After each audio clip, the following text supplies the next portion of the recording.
we've really focused on that thing that I was talking about before, about trying to understand our colleagues and understanding what they need. So we, out of necessity and the size of Abri, it can, like any business, I guess, it's not Abri, but it's really easy to fall into siloed working. It really, really is. Um, and we spent a lot of time trying to work out what are those touch points that would help break down those silos.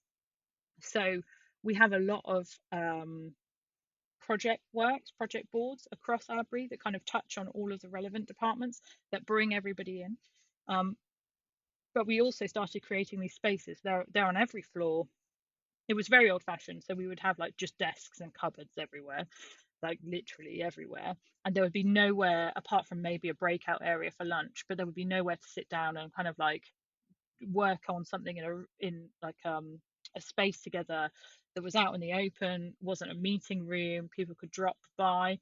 So we worked with Interaction during the pandemic, who helped us do the space planning, and they had a workplace psychologist involved in that, which was something that we put into the specification.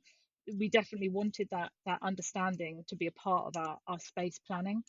But mostly it's really just listening and talking to colleagues. And what's really interesting is, and I remember we were talking about it at the time, oh, do you think we're going to need less space because people aren't utilizing it? And I was like, I don't know. I think that we might need the same amount of space, but just in different ways, like less desks. And something that's really happened since people have come back is that we're still listening. We're still trying to listen and change and learn all the time. They really want more meeting rooms, and like really big ones, because they want to have massive team meetings all the time. And that's great, because that's really what we're like. People are going about their work, they're out in their communities, they're coming back, they're having team meetings across departmental meetings. And to be fair, that can't necessarily happen around a big table in the open office. So it's then like, okay, so that's a bit more money, that's a bit more planning. How does that look? How do we start making those kind of changes? But I'd say it really goes back to that listening to your colleagues and understanding where they are with their processes, where they are with their strategies.